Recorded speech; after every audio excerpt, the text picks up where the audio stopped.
bom dia, salve, salve. Pra dentro. Graças a Deus, hoje é sexta-feira.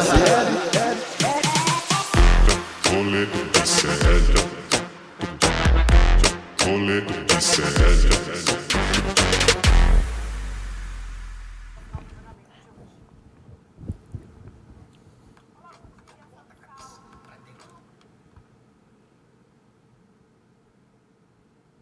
Oi, gente, eu não sabia se eu já estava no ar ou não, estamos ao vivo. Agora, 11 horas e 4 minutos, vamos voltar para o STF. Daqui a pouquinho falarei sobre convidados que teremos, vamos trazer as repercussões da parte da manhã de julgamento, mas continua o julgamento, vão acontecer agora as questões preliminares. Vocês gostam de preliminar?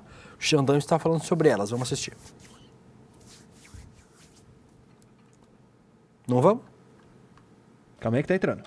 Vai entrar, então vai dar tudo certo. Já já a gente começa o rolê normal, mas a gente vai acompanhar agora no STF as questões preliminares, né? Vocês acompanharam a sustentação oral dos advogados de defesa, a gente lembrando, acompanhando desde cedo o julgamento do quarto núcleo. Da incompetência do Supremo Bora lá, agora vamos sim ouvir o Xandão nas questões preliminares, a gente vai acompanhando aqui junto. O Supremo Tribunal Federal, o plenário do Supremo Tribunal Federal já decidiu em mais de 1.400 recebimentos de denúncia que todos os casos relativos a dia 8 de janeiro são de competência do Supremo Tribunal Federal. E a partir da alteração regimental, a emenda 59 é da primeira turma. Aqui, presidente, lembrando que há uma única divergência do ministro Luiz Fux, que passo a palavra.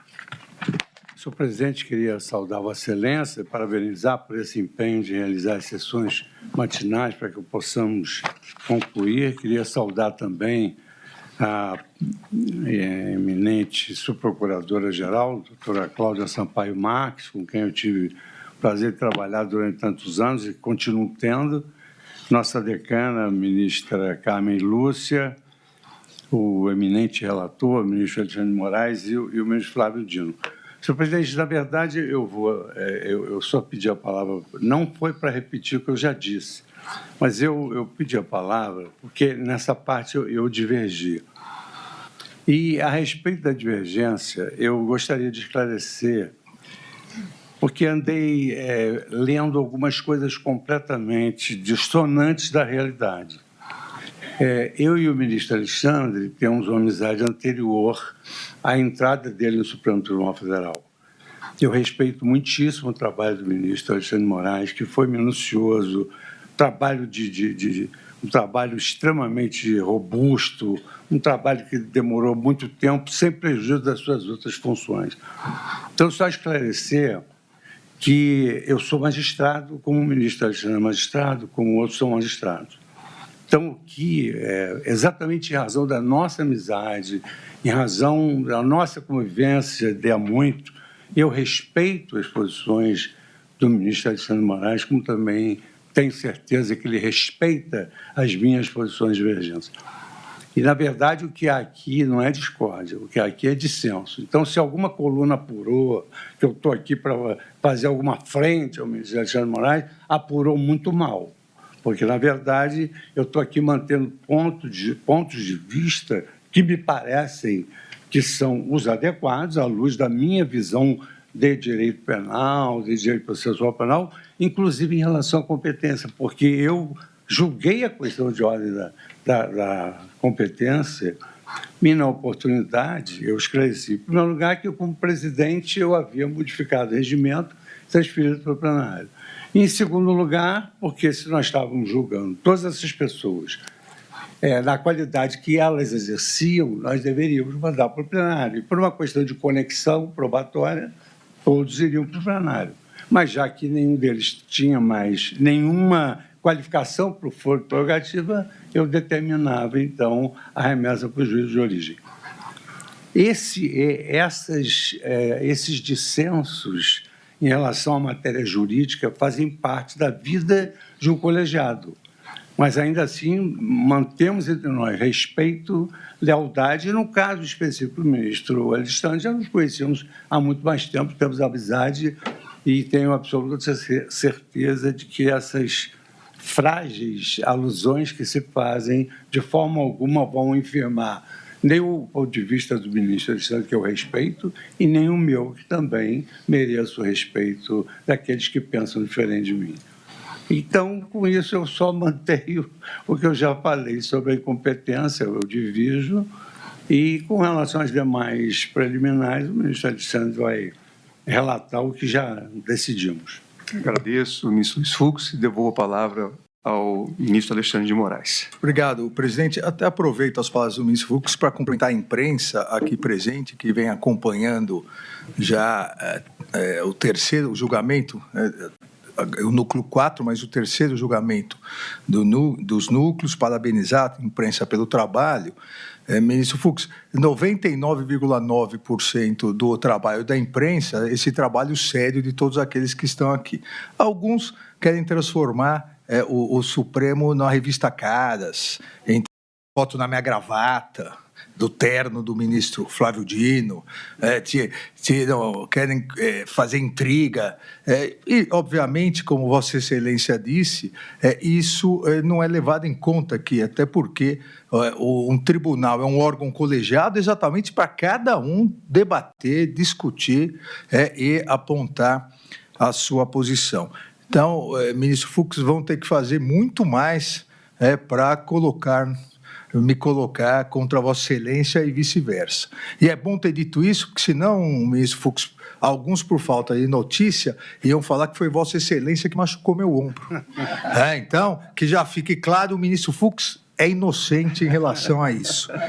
As nulidades aqui, o ponto 3, presidente, as nulidades, também, salvo uma, todas já foram apuradas, inclusive uma delas no contexto também já foi analisada. Então, nós afastamos aqui a questão da pesca probatória e, consequentemente, a ilicitude das provas obtidas, afastamos também a nulidade da distribuição sem sorteio, e isso, inclusive, já havia sido afastado lá atrás. E, novamente, no núcleo 1 e núcleo 2 afastamos, em virtude da conexão com os inquéritos 4874 e 4822, inquérito das milícias digitais, inquérito do golpe, primeiro, das manifestações golpistas, depois das milícias digitais.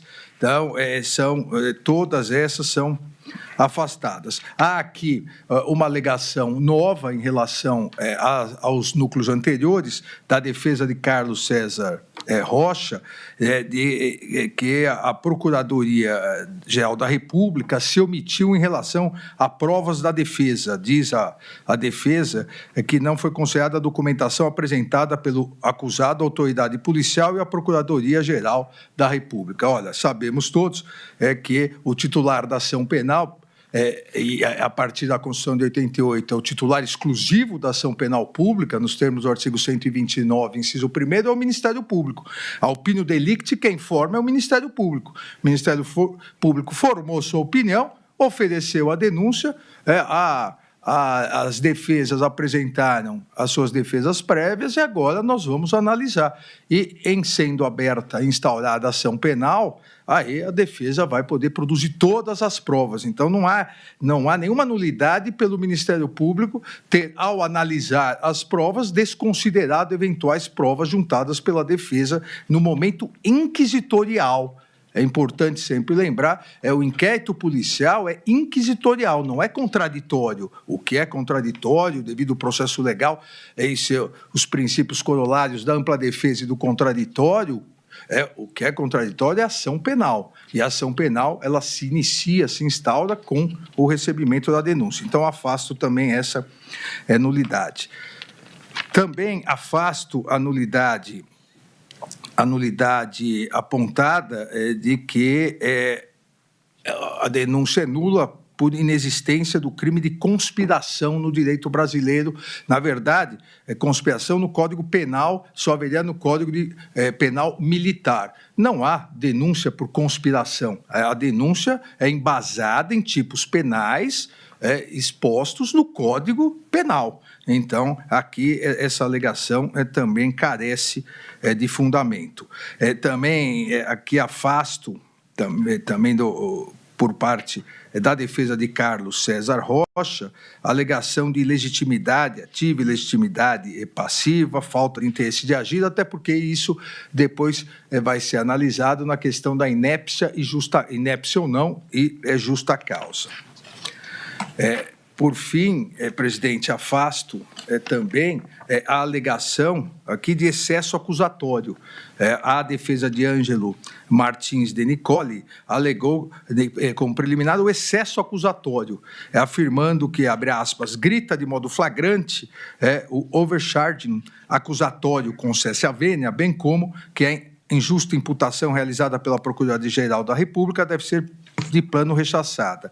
Mas não aponta o que seria esse excesso acusatório. A Procuradoria-Geral narra fatos, faz uma primeira capitulação típica provisória e o Judiciário vai analisar se nesse momento há prova da materialidade, elementos suficientes e razoáveis de autoria, e ao receber ou não a denúncia, mas ao se receber instauração penal, e o Poder Judiciário quem vai dar a tipificação final. Então, não há excesso acusatório quando o que se fez foi narrar fatos. Há aqui um precedente, a precedente do Supremo Tribunal Federal, aqui no inquérito 3998, redator para o acordo do ministro Dias Toffoli, da segunda turma, onde também, numa investigação ampla, robusta, na investigação se alegou excesso acusatório. E da mesma forma que, nesse momento, o que a segunda turma explicou foi que, abre aspas, disse o ministro Toffoli, essa profusão narrativa não constitui excesso de acusação, uma vez que a imputação propriamente dita, feita contra o denunciado, foi bem delimitada pelo Ministério Público.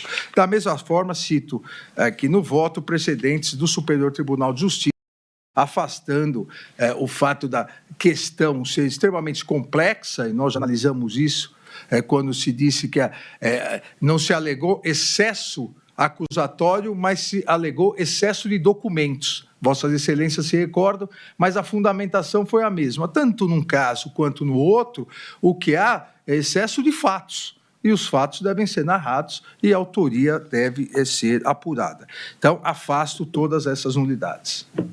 Obrigado, ministro Alexandre de Moraes. Como vota o ministro Flávio Dino? Senhor presidente, novamente saudando Vossa Excelência, os eminentes pares, uma palavra especial de homenagem ao Ministério Público Federal e aos doutos e doutas advogados que ocuparam a tribuna para a honra desse tribunal. Também homenagear o ministro Fux e com ele compartilhar dessa justa indignação em relação a estas alusões a um clima absolutamente inexistente nesse tribunal, especialmente na primeira turma, mas no Supremo de um modo geral. Na verdade, nós debatemos muito e brigamos até aqui, neste ano e meio que aqui estou, nunca, o que é algo bastante relevante de ser mencionado, porque é um elemento de legitimação do colegiado, na medida em que ele alberga visões diferentes. E é por isso que o julgamento, em última instância, é, neste caso, inexoravelmente colegiado. Finalmente, em relação a... Bom, obviamente, ministro Alexandre, não foi o Fux que causou essa lesão a Vossa Excelência, porque sabemos que se fosse ele seria muito mais grave, porque ele é faixa coral, nono dan, Master Plus e Jiu-Jitsu, e Vossa Excelência é apenas o iniciante nessa arte. Então, é claro que não foi ele que fez esse dano. E, portanto, o ministro Fux, transitado em julgado, Vossa Excelência não é responsável por esse fato. Finalmente, as duas únicas alusões em acréscimo ao dito pelo relator sobre as preliminares. A conexão é uma técnica legal, o artigo 76 do Código de Processo Penal, que vem em benefício de todas as partes. Ela não se cuida de uma manipulação antiética ou de uma manipulação a favor de um dos lados que litigam numa determinada controvérsia. A conexão é um critério de qualidade do julgamento, é um critério que facilita a busca da verdade real. E, portanto, a aplicação pelo Supremo de critérios de conexão, além de absolutamente compatível com a lei processual vigente, bem sabemos, neste caso, desde 1941, é um critério que facilita o debate judicial e a atuação de todas as partes. Por isso mesmo, evidentemente, não persiste nenhuma nulidade quanto aos critérios empregados pela douta presidência desta Corte, de modo secular, ao aplicar critérios de eventual conexão, distribuição por dependência e não a distribuição aleatória. A segunda observação já foi objeto de alusão aqui e fiz menção a este aspecto. Não é porque, numa determinada circunstância, há uma referência ao ministro do Supremo que ele se torna suspeito. Creio que a assentada de hoje, mais uma vez, sublinha esta realidade. E, neste caso, o ministro Alexandre de Moraes não está julgando, e nós, por conseguinte, não estamos julgando, com Sua Excelência, nenhuma imputação em que ele seja vítima, uma vez que não há aqui, na denúncia, a apresentação de teses relativas a homicídio ou tentativa de homicídio, ou a nada que se refira à pessoa do ministro Alexandre, e por isso mesmo creio que essa isenção de ânimo está sobejamente comprovada em milhares de julgamentos e por isso mesmo também afasto essa alusão já refutada pelo egrégio plenário do tribunal. Em relação aos demais itens que foram arguídos, a fundamentação que nós fazemos aqui, às vezes sumária, fundamentação aliunde por em relação a outros julgamentos, é uma forma de respeitar as partes, inclusive, porque não se cuida de descuidar da qualidade dos argumentos, mas sim de apenas remeter a debates já ocorridos nesse colegiado, em que todos esses pontos já foram sobejamente enfrentados. De modo que, com essas alusões, com esses argumentos de reforço em relação ao que já decidimos em outras circunstâncias, eu acompanho o relator, mesmo respeitando, como respeito profundamente, a divergência manifestada pelo ministro Fux em relação à competência da turma ou do plenário, que é a única questão que, a meu ver, remanesce ainda uma controvérsia justa, legítima, necessária no âmbito da primeira turma. Mas, como nós já debatemos em outras circunstâncias, em face das mudanças regimentais que antecedem a apresentação da denúncia, aplica-se imediatamente a norma regimental em nome do princípio do juiz natural, uma vez que, se houvesse um juízo cambiante, aí que nós teríamos vulneração a este sagrado princípio atinente à imparcialidade dos órgãos jurisdicionais. Com esses fundamentos, acompanho o relator. Obrigado, ministro Flávio Dino. O ministro Luiz Fux já antecipou seu voto em relação a todas as matérias, apenas divergindo na questão da competência. Isso. E as observações que eu já fiz, que no curso do processo nós vamos analisar o conteúdo da delação. Perfeito. Como vota a ministra Carmen Lúcia? Presidente, reitero os cumprimentos a Vossa Excelência, aos senhores ministros, ministro relator, a nossa vice-procuradora, subprocuradora-geral, doutora Cláudia, com muita estima e gosto pela presença aqui hoje. Cumprimento os senhores advogados mais uma vez, especialmente os que assomaram à tribuna, pelo trabalho realizado, pelo brilhante trabalho realizado. E também, presidente, vou ter uma palavra de cumprimentos especiais à imprensa. Dia 3, agora, foi o Dia Internacional da Imprensa. Eu tenho reiterado, tanto aqui no Supremo quanto no Tribunal Superior Eleitoral, sem imprensa livre e independente, não temos democracia, não há a menor possibilidade de se cogitar de um constitucionalismo rígido, válido, de um Estado de Direito, sem a imprensa livre. Portanto, o trabalho que a imprensa faz E disse bem o ministro Fux ao afirmar: uma outra nota não infirma em nada este papel essencial que os Nem setores... foi minha intenção, ministra Carla. Por isso é que eu realcei, porque eu tenho certeza não apenas da não intenção, mas que Vossa Excelência jamais diria isso, porque nós todos somos, no Supremo Tribunal Federal, de uma forma especial, todos adeptos da linha de que a imprensa é essencial, não pode haver censura, todas as formas de combate, de tentativa de fragilizar a democracia foram, em grande parte, sem êxito, sem qualquer sucesso, exatamente pelo papel da imprensa brasileira, que é uma das maiores vítimas. A primeira vítima parece que é a guerra e de toda a ditadura também é a verdade, a segunda é o profissional que traduz a verdade para a sociedade, que neste caso é a imprensa, não é o Poder Judiciário, não é um dos outros poderes, é a imprensa. Por isso, os meus cumprimentos muito especial por este papel que desempenho aqui, que foi realçado especialmente pelo ministro Alexandre. Especificamente quanto às preliminares, presidente, mais uma vez, também farei juntada de um voto escrito, reitero o que já foi dito e que, como o ministro Fux, como o ministro Flávio Dino disseram, como são reiterações, incluídas aquelas que se referem aos argumentos apresentados nas peças, nos memoriais, que também repetem, como nós estamos repetindo os fundamentos, porque é a mesma resposta, a mesma questão posta. E claro que os advogados têm o dever e cumprem de uma forma tão fidedigna e tão responsável como vem fazendo neste caso, nos casos em geral, que nós temos a possibilidade de conviver com os profissionais advogados, mas que reiteram porque realmente em cada caso é um caso, cada um dos denunciados é um dos denunciados, portanto apresenta as suas razões e a essas razões nós já respondemos porque elas vêm sendo repetidas desde as primeiras dos primeiros denunciados que foram aqui trazidos para fins de recebimento ou não da denúncia.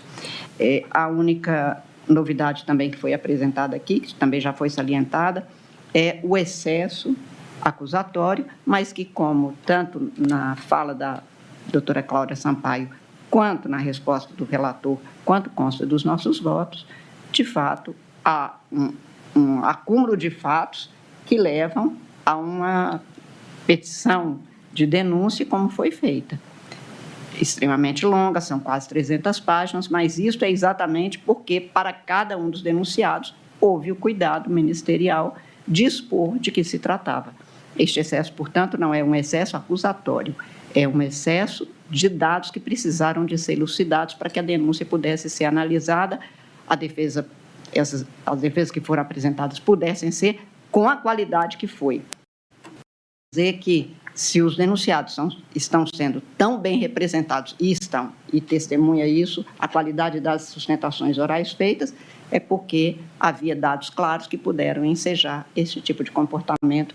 Quanto a isso, os denunciados podem ficar tranquilos, eles estão muito bem representados para que, se houver o recebimento da denúncia, que eles serão muito bem defendidos e, portanto, nesta outra etapa, e esta é apenas de recebimento ou não da denúncia, sabendo do ônus que é uma denúncia, uma ação penal processada para todas as pessoas, mas que eles não estão condenados e que o tempo jurídico haverá de dizer exatamente o que pode ser comprovado, o que não pode, e somente a partir de então a possibilidade de se ter a conclusão pela absolvição ou pela acusação.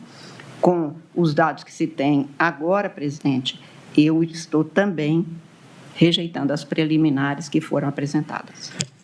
Obrigado, ministra Carmen Lúcia. Eu queria também, mais uma vez, cumprimentar todos os advogados, especialmente aqueles que fizeram as sustentações orais, advogados e advogadas, e dizer que eu também aqui já tive a oportunidade de apreciar as questões preliminares nas sessões anteriores e nos julgamentos anteriores, e estou acompanhando na íntegra o ministro Alexandre de Moraes para rejeitá-las. Entendo que, de fato, já analisamos a questão da competência do Supremo Tribunal Federal, da primeira turma, a questão da validade da colaboração premiada neste momento, afastamos já a questão da suspeição ou suspeições que foram arguídas, E no meu voto escrito também analiso aqui que a Procuradoria-Geral da República analisou e apresentou as supostas condutas na denúncia de forma satisfatória, a atender os requisitos do 41 do Código de Processo Penal e a mostrar também a existência de justa causa. Eu enumero, inclusive, aqui no meu voto escrito, que, para além, né, da colaboração premiada, foram anexados aos autos diversos documentos, mensagens escritas, áudios, relatórios de análise policial, dentre outros documentos que, para este momento, como já foi bastante ressaltado aqui, permitem esta análise por parte da defesa, como ficou claro nas sustentações orais que foram realizadas com muita técnica nesta manhã. Então, Presidente, pois não... nós acabamos analisando em bloco, eu sempre fiz nos outros núcleos, em 2 segundos aqui, um item separado, Vossa Excelência já tocou no assunto, em relação, afasto também a nulidade da colaboração premiada, porque detalhamos amplamente, os demais ministros até já citaram isso. Eu acompanho nessa Então, parte. só para ficar claro, também fica afastada essa nulidade. Pois não, ministro Alexandre. Então, também eu acompanho na íntegra o voto do eminente relator, que afasta as questões preliminares que foram trazidas pelas defesas técnicas dos denunciados, pedindo vênia ao ministro Luiz Fux, apenas pela divergência parcial no tocante à competência, de modo que proclamo o resultado parcial. Após a leitura do relatório pelo ministro Alexandre de Moraes, relator, e a realização de sustentação oral pela doutora Cláudia Sampaio Marques, subprocuradora-geral da República pelo Ministério Público Federal. Prosseguindo, realizaram suas sustentações orais a ilustre defensora pública federal, doutora Érica de Oliveira Hartmann, na defesa do denunciado Ailton Gonçalves Moraes Barros, doutor José Plata Bondim Hardman de Araújo, advogado do denunciado Ângelo Martins Denicoli, doutor Melilo Diniz do Nascimento, advogado do denunciado Carlos César Moretson Rocha, doutora Juliana Rodrigues Malafaia, advogada do denunciado Giancarlo Gomes Rodrigues, doutor Leonardo Coelho Avelar, advogado do denunciado Guilherme Marques Almeida, doutor Hassan Magid de Castro Souk, advogado do denunciado Marcelo Araújo Bovevete, doutor Tiago Ferreira da Silva, advogado do denunciado Reginaldo Vieira de Abreu. Em seguida, iniciou-se o julgamento das preliminares arguídas pelas defesas. A turma, por unanimidade, rejeitou a preliminar de arguição de suspeição e impedimento dos ministros Alexandre de Moraes, Flávio Dino e Cristiano Zanin. Por maioria, rejeitou a preliminar de incompetência do Supremo Tribunal Federal e desta primeira turma para julgamento do presente recebimento ou rejeição da denúncia, vencido o ministro Luiz Fux, nos termos do voto apresentado por Sua Excelência. Em continuidade, também, por unanimidade, a turma rejeitou as seguintes nulidades processuais apontadas pelas defesas. Quanto à irregularidade na distribuição da PET 12.100 por prevenção ao inquérito 4874.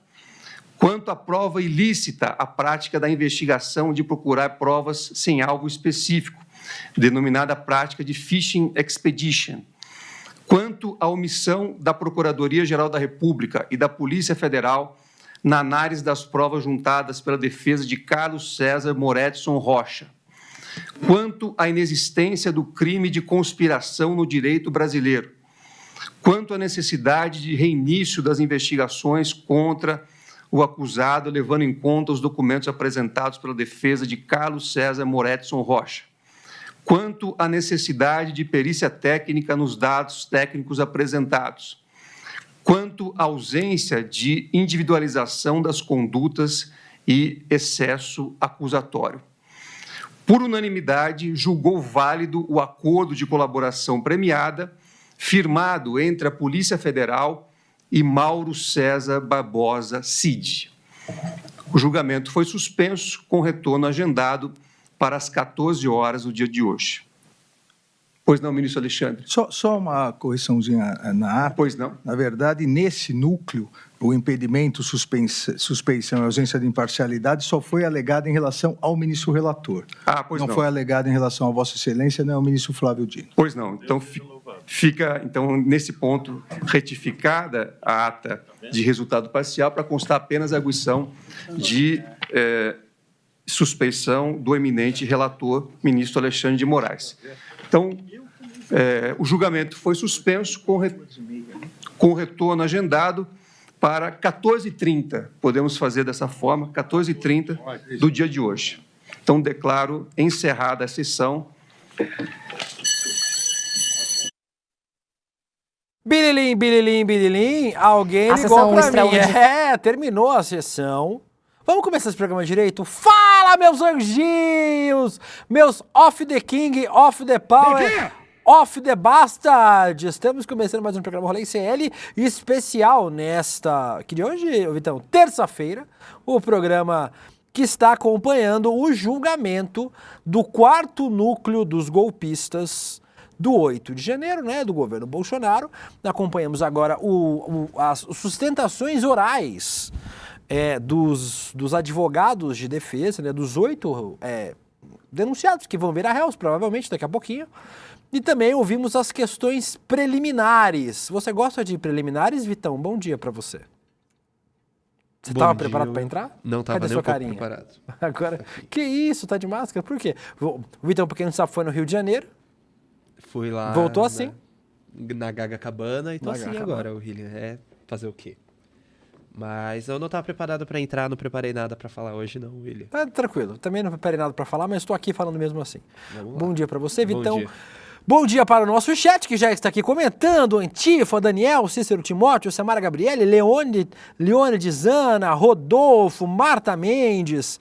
Tem um público que não é normalmente do Rolê CL, inclusive. Sejam bem-vindos a este programa, esta maluquice chamada Rolê CL, no programa de infotenimento do ICL, todo dia ao vivo, das 11h30 ao meio-dia e meia, hoje em horário especial, fazendo aqui a cobertura, como estava falando para vocês, do julgamento do 4º núcleo dos golpistas. Então, a gente tem a arte aí, ô Vitão, de quem é que está sendo julgado aí, ó, vamos lá. Para você que chegou agora, os integrantes é ótimo, os integrantes do núcleo 4...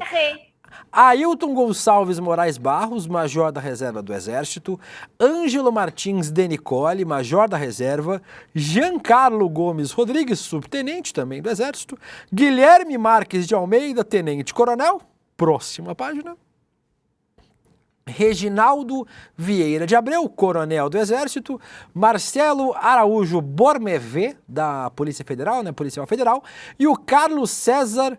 Como se lê esse nome aí? Vou falar Carlos César Rocha. O Carlos César Rocha... Moretson. Que complicado. É assim que se escreve? Difícil. Presidente do Instituto Voto Legal. Essa galera, para vocês que estão chegando agora, é a galera que ajudava, é o que eles chamam de núcleo de desinformação. É a galera que ficava espalhando nos grupos de Zap, as notícias falsas para ajudar a dar sustentação pública do golpe de Estado. Então essa galera era a galera que ficava na operacionalização, deu certo, operacionalização das notícias falsas. Tem uma galera aí também que, obviamente, era da Polícia Federal. O Bormevé, por exemplo, era da ABIN. A ABIN Vitão, como que é o nome dele? Do homem? Do deputado federal? Ups, esqueci. Ramagem, isso. Do Alexandre Ramagem, que era o diretor da ABIN do governo Bolsonaro. O Bormevé era subordinado dele. Então, dois aí eram subordinados do Alexandre Ramagem. Essa galera também vai estar, provavelmente, no inquérito que investiga a ABIN paralela do governo Bolsonaro, but estão respondendo aí também no golpe de Estado. Como eu falei para vocês, de manhã os ministros ouviram os advogados de defesa desses 8 que vocês viram aí na tela. E depois os ministros votaram as preliminares, que já são parecidas com as dos outros réus, agora réus. Então os ministros votaram de forma mais rápida. O Gustavo Scatrucci Noblar já está entre nós, Vitão? Ou ainda não? Ah lá, tá andando. Olá. Oi, Gustavo, por que você está andando? Tô aqui, tô andando. Ô, meu príncipe William, eu estou andando porque eu estou querendo acompanhar, espero não ser uma pessoa chata e indelicada. Os defensores públicos do Ailton de Barros. E aí, foi do jeito que vocês esperavam esse primeiro momento do julgamento? Eu prefiro não me manifestar. Muito quer obrigada. Mesmo falar? Não, muito obrigada. Tá, e o Bolsonaro, você sabe pelo menos se ele tá dando uma ligada naquele que o Bolsonaro dizia ser o segundo irmão dele? O Ailton tinha uma relação boa com o Bolsonaro. Será que o Bolsonaro tá dando alguma assistência? Não sei, não tenho nada. Não ajudou com o advogado porque tá com defensores públicos, ganhou 17 milhões via Pix, mas não contratou advogados para aquele que era chamado durante a campanha eleitoral de 2022 de meu segundo irmão, Ailton Barros. Eu acho que eu tô no ar ainda, né? Eu não caí, você tá no ar, você tá no ar, tá no ar.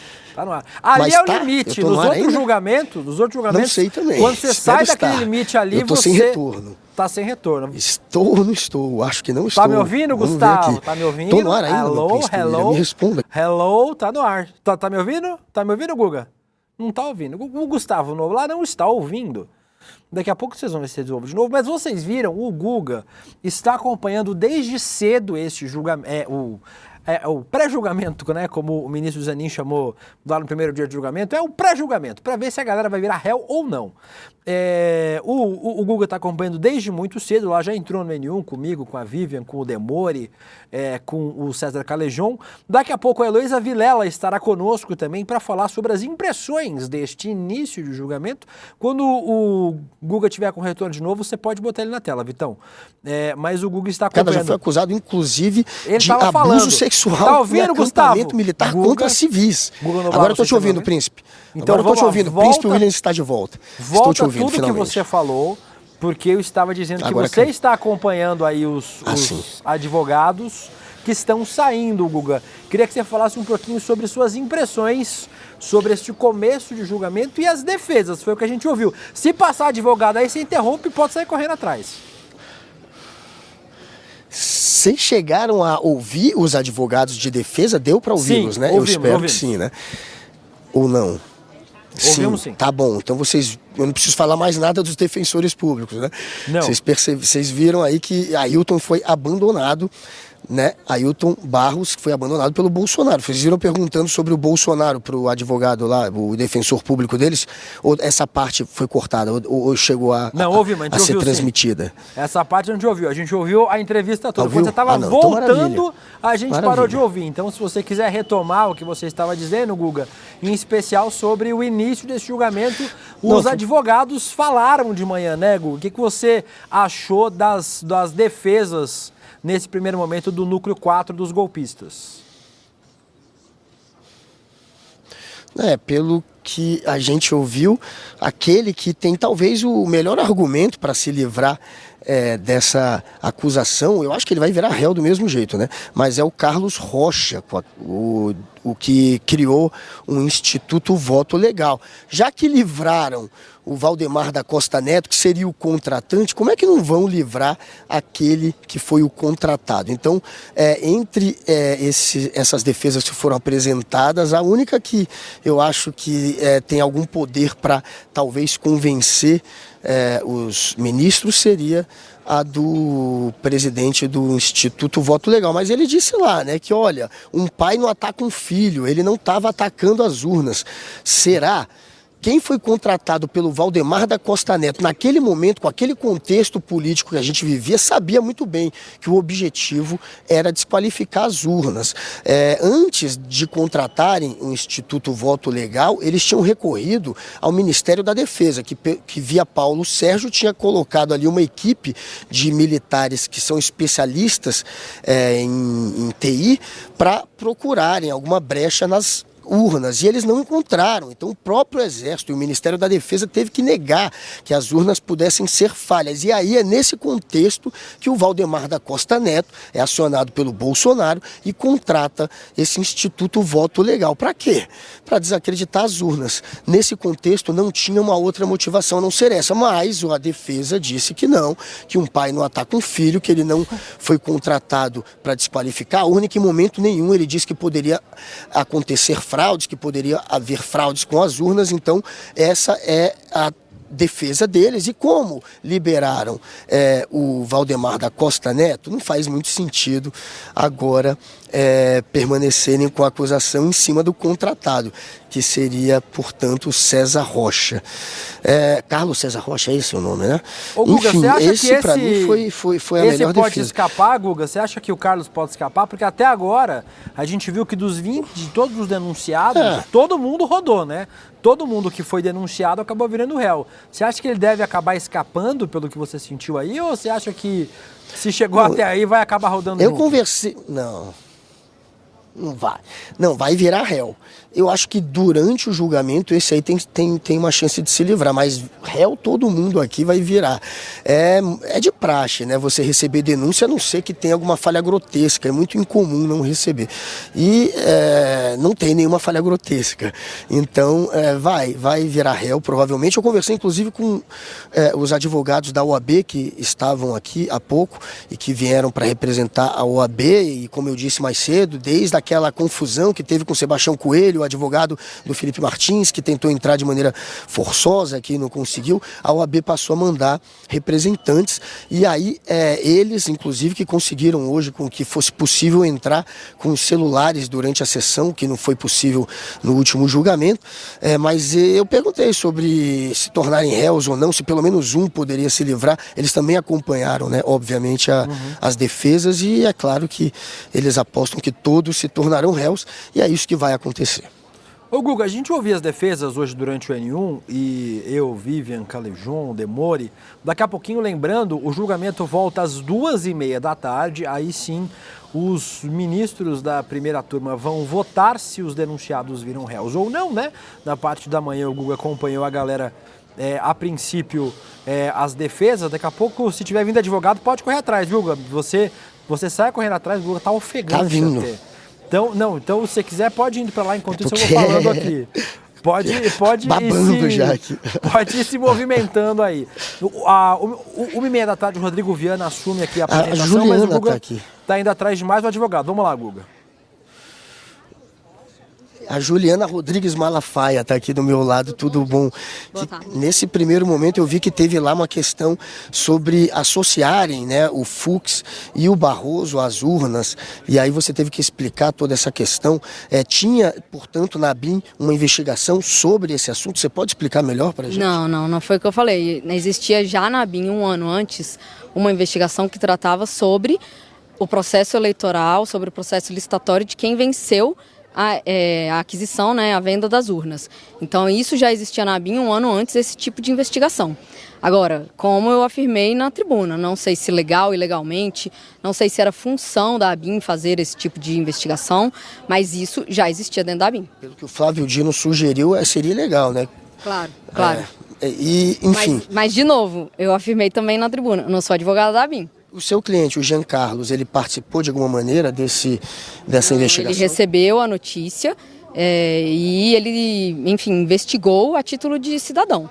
Ele fez pesquisas em fontes abertas, não fez utilização da ferramenta First Mile e fez pesquisas em relação a notícias que ele recebia, igual qualquer cidadão. Há alguma chance de se livrar hoje, de se tornar réu? Há esperança? A defesa quer crer que sim, vamos aguardar mais tarde como será. E, se não for, estamos prontos para seguir, né, o processo e seguir na defesa. Jean Carlos, mesmo ligado ao Ramagem, e o Ramagem, quando depois ele disse que o Jean Carlos é que teria que explicar, junto com o Marcelo Bormevé, que teriam que explicar essa questão do First Mile, do monitoramento de autoridades. Ele nega que tenha monitorado Joyce Hasselmann, Kim Kataguiri, jornalistas, ministros do STF. Por isso, quem nega? O seu cliente. Sim, nega. E por isso também é importante reiterar que o desmembramento em núcleos é uma coisa muito complicada para a defesa, porque seria muito importante que eu conseguisse participar da instrução do processo em relação ao núcleo 1, já que o Ramagem está lá. O Ramagem, de alguma maneira, ele colocou a culpa, portanto, no seu cliente com essa... Não, e se está todo mundo dentro da ABIN, se todo mundo cometia os supostos crimes dentro da ABIN, é claro que é interesse do meu cliente, é interesse da minha defesa, participar da inquirição das perguntas em relação ao interrogatório do Ramagem. O que você perguntaria para o Ramagem?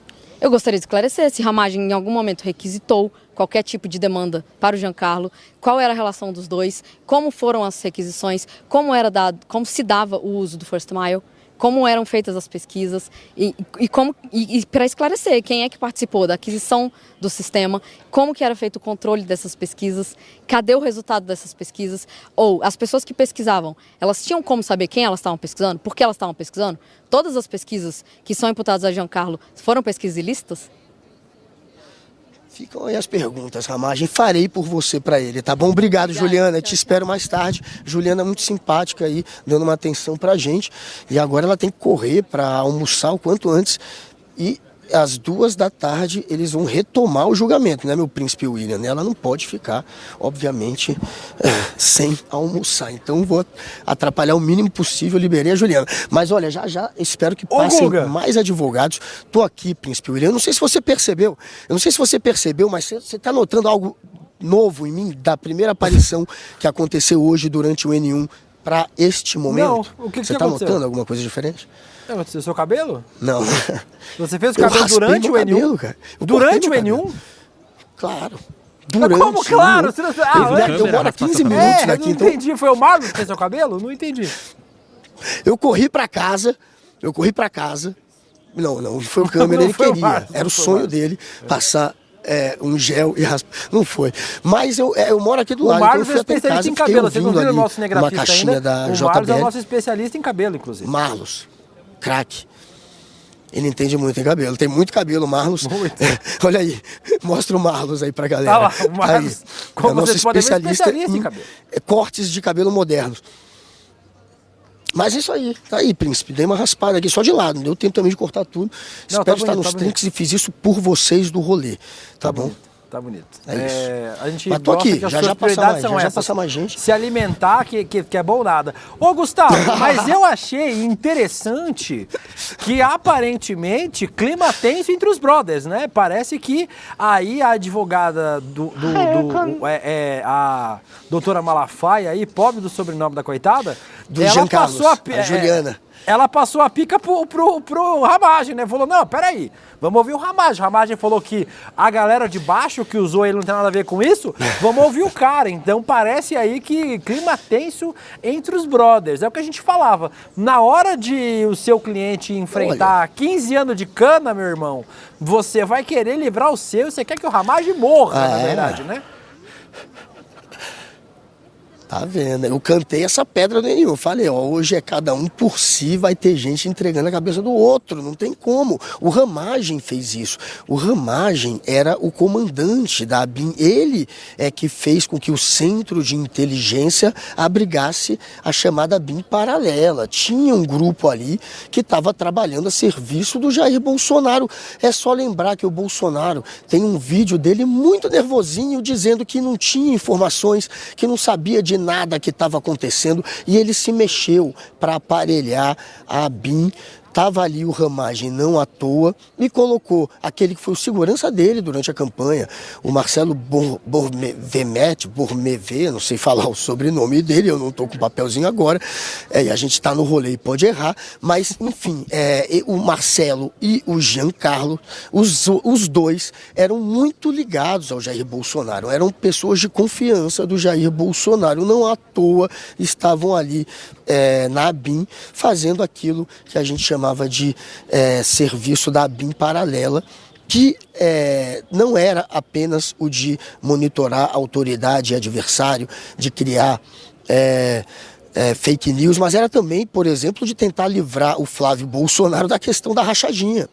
E foi isso que motivou o Bolsonaro a aparelhar também a ABIN. Foi proteger ele e a família. Era um monte de acusação de rachadinha e ele queria, de alguma maneira, incriminar os auditores fiscais e usou a ABIN paralela para tentar criar uma história em cima dos auditores. Então, ali começa. E essa mesma ABIN paralela é utilizada para fomentar o golpe, monitorando a autoridade pública e criando mentira contra a urna. Fake news. Lembrando, você está assistindo ao rolê especial, né? Nesse horário, o rolê já ter terminado. O programa hoje em especial, direto do STF, ao vivo ali da frente da primeira turma do STF. É o famoso rolê aleatório. Guga Noblar está acompanhando lá a saída dos advogados. O Guga acompanhou desde cedo a chegada dos advogados. Tem mais um advogado lá? Ô Gustavo, se for, você pode correr lá, inclusive. É o Hassan, o advogado. Quer ir lá correr o do lá? Marcelo, que está inclusive com a Elu ali pertinho deles. Vai lá. O Hassan já falou com a gente hoje. A gente falou com o Hassan mais cedo, mas eu vou pegar agora a opinião do Hassan, tranquilo? Tudo bem? De novo, né? De novo, tá vendo, né? Tô aqui no teu pé, feito um carrapato. Mas é um prazer falar com vocês obrigado. E o pessoal do ICL. Obrigado pelo tempo. E nesse primeiro momento, o que você achou? Você acha que há realmente espaço para se livrar de se tornar réu ou, enfim, favas cantadas? O Google espaço tem. Isso é o que a defesa espera. A argumentação foi colocada e consta na defesa dos autos. Mas foi aquilo que eu disse para você anteriormente, né? Se for seguir a lógica dos julgamentos anteriores, a chance é pequena. E a defesa trabalha com essa possibilidade também. Eu vi que você abordou a questão também do Fux e do Barroso, é isso? Sobre terem alguma ligação com a empresa que venceu as licitações para fazerem as urnas a partir de 2020. Positivo ou positiva é o nome da empresa? Positivo. Não tem ligação nenhuma. Isso foi uma notícia falsa que foi divulgada por um blogueiro e isso chegou lá no pessoal da ABIN e a única coisa que eles fizeram foi fazer uma pesquisa em fonte aberta e ver quem que era o sócio da Positivo. Mas por que gerou interesse na ABIN uma fake news sobre as urnas? Não é meio estranho? Não parece que a ABIN está sendo de alguma maneira usada nesse sentido para desqualificar as urnas? Deixa eu reformular e colocar melhor, porque quando eu falo ABIN fica parecendo isso. Chegou lá no Marcelo e no Giancarlo. E é aquilo que eu tinha te dito antes. Eles tinham uma ideia de que poderia haver alguma falha na questão do processo eleitoral. Agora, é aquilo que eu falei lá dentro também. Eles não criaram notícia nenhuma. Não foram que falaram que relacionaram o ministro Fux ou o ministro Barroso, quem quer que seja. Receberam a notícia e, diante da notícia, só fizeram uma pesquisa de quem eram sócios, pesquisa em fonte aberta. E quem era o sócio? Nenhuma relação com o ministro Barroso e com o ministro Fux. E o senador, quem seria? Esse senador, me fugiu o nome dele aqui, mas... Ele é dono desse senador. E por que eles estariam investigando um senador por ser sócio? Poderia ser por conflito de interesse? E por que a ABIN faria isso se não é, enfim, protocolo da ABIN investigar pessoas? Protocolo da ABIN investigar pessoas. Pessoas? Sim. Pessoas físicas? Sim, pessoas físicas e jurídicas. Foi o que o Flávio Dino disse lá. O que o Flávio Dino disse? Dentro do departamento da ABIN, você tem pesquisa ali até mesmo para nomeações de cargo público. Então vão nomear lá, cabia a ABIN como, sei lá, assessor de alguma coisa. Aí a ABIN tem um órgão lá dentro que ele faz essa pesquisa para saber se de fato pode ou não. Mas de onde partiu a ordem para se investigar esse caso? Foi do Alexandre Ramagem? Não. Foi de quem? Eles mesmos entenderam lá, que diante da notícia que foi recebida lá, que seria interessante eles verificarem aquilo. E o Alexandre Ramagem, quando ele colocou a culpa no teu cliente e também no cliente da Juliana. Ele disse que o Jean Carlos e o Marcelo é que deveriam explicar a questão dos monitoramentos e do First Mile. Do programa de israelense, né, que você pode capturar o endereço da pessoa. E ele disse isso na Polícia Federal. Assim, essa afirmação do Ramagem, para mim, ela é incabível, né? Até mesmo porque ele, como diretor da ABIN, ele sabe que dentro do SIM, que é onde o Marcelo trabalhava, né? E o Giancarlo também, não havia utilização do First Mile. Somente o DOINT que tinha acesso a essa ferramenta. First Mile foi utilizado cerca de 30 mil vezes. Teve gente que publicaram até 60 mil vezes. Quem que usou o First Mile, então, dentro da BIM? Aí, o seu cliente nunca usou? Nunca usou. Aí eu não vou poder te falar. Porque tanto o Giancarlo quanto o Marcelo, ambos negam que usaram, portanto, o First Mile. O Giancarlo, ele usou o First Mile quando ele estava no DOINT. Isso antes dos fatos são apurados na denúncia, antes de qualquer discussão se o First Mile era ilegal ou legal. Mas dentro do SIM, não. A Juliana disse que ele não usou. Dentro do SIM, não. Dentro do SIM, explica o que é o dentro do SIM. SIM é um órgão da BIM, né, que é a Central de Inteligência. Mas essas 30 mil vezes que foram utilizadas teriam sido em que momento e não abraçaria todo esse período? Não, teriam sido utilizados antes do momento delimitado pela denúncia, né, Guga? A gente tem que entender o seguinte, o que está sendo apurado aqui, o que é objeto de denúncia e, portanto, o que é objeto da defesa. São fatos que foram praticados a partir do dia 29 de junho de 2021 até o 8 de janeiro de 2023. A denúncia abarca esse momento delimitado ali, e isso que é a questão discutida no processo. Houve a utilização do First Mile dentro desse período investigado? Não. Não houve. Dentro do SIM, pelo Marcelo e pelo Giancarlo? Não. Mas aconteceu antes desse período, você disse que o Giancarlo teria utilizado. Dentro do DOINT. Dentro do doente. É. Aí foi uma confusão, então, da Procuradoria. Por que ela apresentou essa denúncia dizendo que os dois utilizaram? Há um flagrante erro cronológico aqui, né? Há um flagrante erro cronológico. Eles pegam lá as pesquisas que foram realizadas antes, quando o Giancarlo estava vinculado ao DOINT, e colocam dentro do período que está sendo apurado na ação penal. É um erro cronológico. Se for tão simples assim, você vai vencer essa. E, por último, a ministra Carmen Lúcia vai ou não vai participar? Porque, para quem não acompanhou, ele fez um convite para Carmen Lúcia durante a defesa dele para que ela compareça a um evento, já que ele foi aluno da Carmen Lúcia, um evento da PUC lá de Minas Gerais. É isso? Sim. Ela já deu alguma resposta? Não, ainda não, mas a gente vai convidá-la formalmente. Ali foi só um início ali, Guga, e sendo bastante franco, né? Tem uma forma ali de dar uma baixada no nervosismo, né? É um julgamento dos mais importantes realizados no âmbito do Supremo, né? Você está falando perante a mais alta corte ali. E você sabe, né, Guga? 25 anos de advocacia. Bastava um vacilo ali de 10 segundos, vira meme, acabou, né? Talvez vire meme essa brincadeira que você fez com a Carmen. Não sei, mas vai ser um meme do bem, pelo menos. E gostaria de agradecer a oportunidade, né? E dizer que eu assisto o canal. Assiste o ICL. Assisto o ICL. Assina? Ainda não, mas vou assinar. Vou assinar. Pode falar pro Demônio, pro Eduardo. Entra no roleicl.com.br e assina pelo rolê, que é para ficar moral pro nosso programa. E aí dizer o seguinte, até mesmo o Demônio fala isso muito, né? O advogado, ele está exercendo o papel constitucional dele de realizar a defesa. Eu, como advogado, eu tenho por incumbência constitucional defender aquele que me constitui para isso, sem qualquer consideração de ordem ideológica ou política. Claro. Isso é bom ser colocado, até mesmo porque eu recebi prints do ICL, amigo meu falando, o pessoal comentando, lá o fascista. Não é fascista. Não é fascista, ele assiste o ICL e vai se inscrever no canal. Tá aí um atestado de que não é fascista. Não, e eu acho que é importante esclarecer isso, né?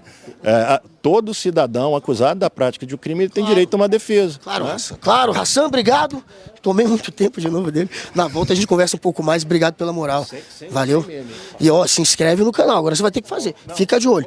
Se não aparecer Hassan, ele mentiu, hein? Ele enganou a gente. Gustavo, então vamos ficar de olho. A galera está batendo palma aqui. A galera do marketing está batendo palma aqui para o seu marketing. Qual que é o link mesmo pro Global que você disse para ele assinar? Rolê.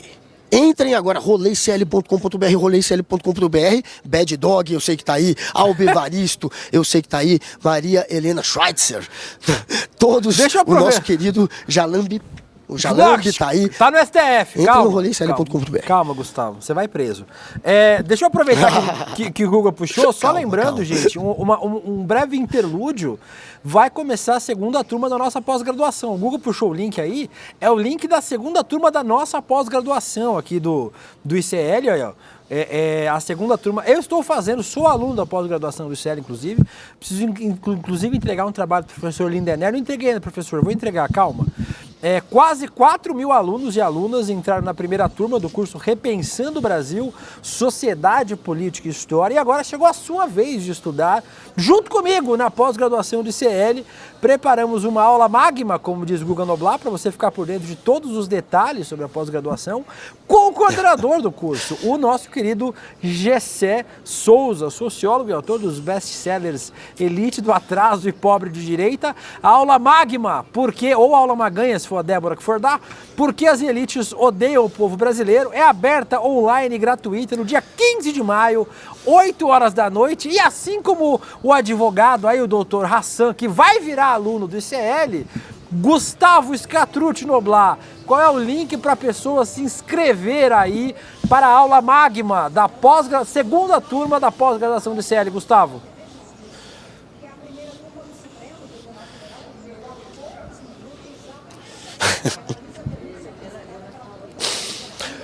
Essa aula magma você não vai poder perder. Então entra lá onde? No link mais maroto da internet, roleicl.com.br, roleicl.com.br, roleicl.com.br. Entra lá agora e faça a sua inscrição e não perca essa aula magma maravilhosa. Ô Google, o nosso chat está gostando bastante da sua participação aí desta vez, não no nosso estúdio. Sumiu o retorno. Tá ouvindo? Tá ouvindo agora? Tá ouvindo? Tá ouvindo, Gustavo? Sumiu o retorno. Não tá ouvindo? Sim? Não? Cadê? Gustavo não está ouvindo? Gustavo não está ouvindo. Vamos ver se o retorno do Google vai voltar daqui a pouco. A gente ouviu aí o Gustavo ouvindo um dos advogados, né? O advogado do... Tô ouvindo, agora eu tô ouvindo. Tô ouvindo meu príncipe. Tô ouvindo meu príncipe. Tô ouvindo. Codorna06 pergunta, Guga, você prefere as preliminares ou uma... Pronto? Tá ouvindo? Tudo bem. O Codorna06 agora perguntou... Sumiu. Guga, você prefere... Eu tava ouvindo, agora sumiu. Hoje tá rolando. Tá meio surdo. Cada uma que eu sou obrigado aqui nesse programa. Calma. Já bota o Gustavo de novo. Deixa o áudio do Gustavo se estabilizar. Se tiver, chama a Heloísa Vilela aí também para dar uma meia dúzia de palavrinha com nós. Lembrando, né, estamos acompanhando aqui o julgamento da do núcleo 4 dos golpistas, né? Então, põe na tela de novo pra gente, Vitão, para você que está chegando agora, não é um rolê estendido, a gente está aqui acompanhando neste horário o julgamento do núcleo 4, que é o núcleo de desinformação.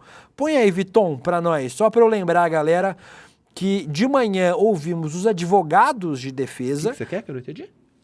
Quem é que está sendo julgado hoje, meu filho? Ah, tá. Põe aí para nós.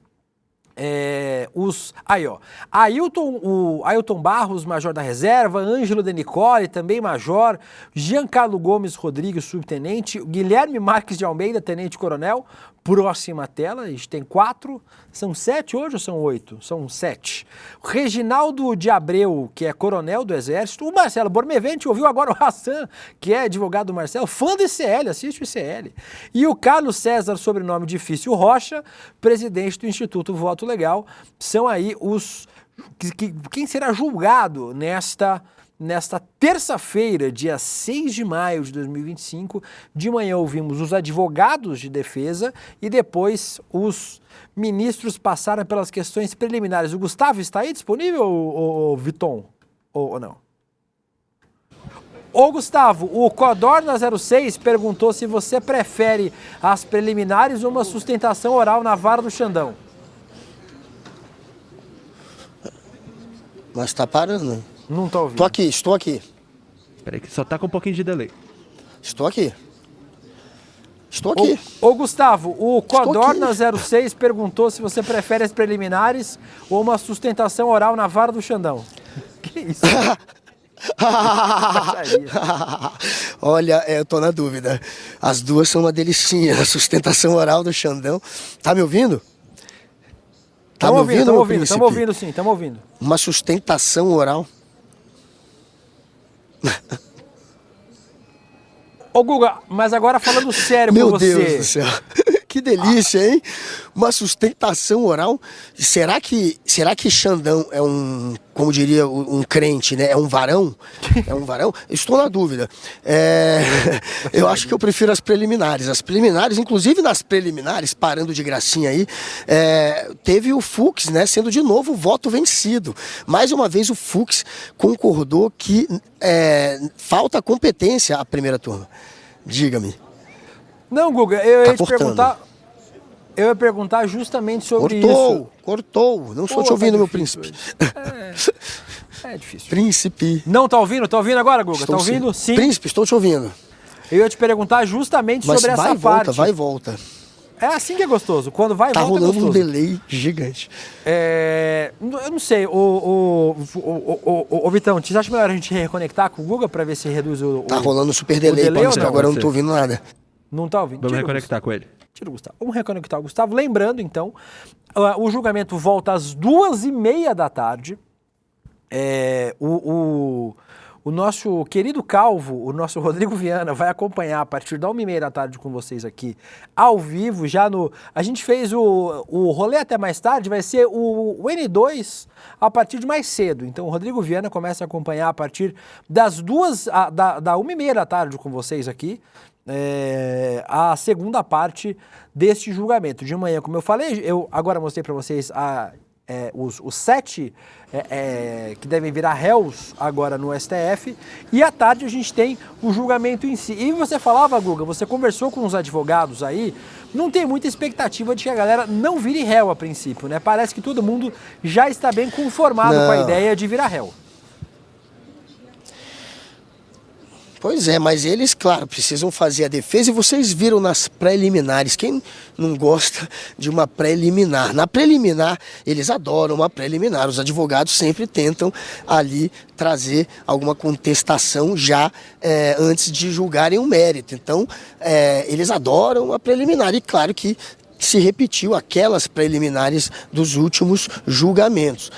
Mesmo sabendo que iam perder, portanto, eles trouxeram aquelas mesmas teses de que o tribunal não tem competência para julgar, se for para julgar tem que ser no pleno. O Alexandre de Moraes, que poderia também ser vítima e ser acusador, enfim. A própria pena, as próprias acusações que seriam exacerbadas, enfim, eles trouxeram preliminares que se repetiram em outros julgamentos e que foram, obviamente, derrubadas, e aconteceu o mesmo aqui hoje. O único que divergiu foi o Fux. De novo, ele disse que sim, que deveria o pleno todo julgar esse caso, assim como ele já tinha dito no julgamento do Jair Bolsonaro, no núcleo 1 e no núcleo 2 também. Então, mais uma vez, o Fux divergiu, foi o voto vencido, e foi ele que teve um anticlímax, digamos assim, na hora da preliminar. Preliminar dele não foi gostosinha. Ô Guga, e os ministros aí, o clima entre eles parece muito bom, né? Teve piadinha sobre jiu-jitsu.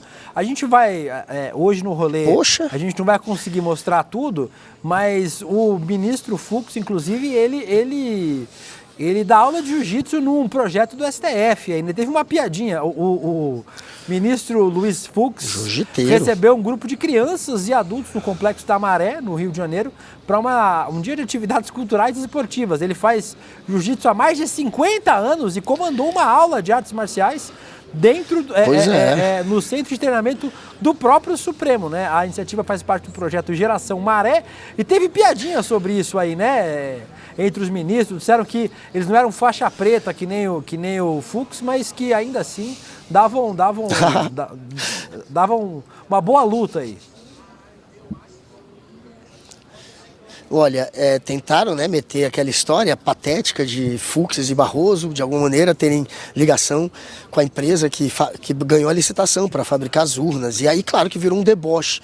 O Fux acabou debochando dessa história, e depois vieram com essa brincadeira de Fux jiu-jiteiro, Fux faixa preta, que de fato ele tem essa imagem, né? Como falou o príncipe William, eu não sabia nem que eram 50 anos, eu sei que são muitas décadas, 50 anos remonta à época dos desafios da luta livre contra o jiu-jitsu, década de 70 a gente está falando, a época que quebrava o pau nas academias do Rio de Janeiro, que os Gracies ou que a galera da luta livre se desafiava dentro das academias e só fazia jiu-jitsu na década de 70, que era raiz.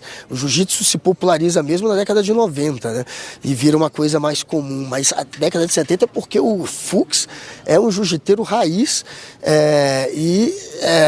como falou o príncipe William, o pessoal aproveitou para zoar, para fazer essa brincadeira, como se ele pudesse ser violento também. Mas o Fux não tem essa imagem, né, de violento, apesar de ser alguém que é um artista marcial.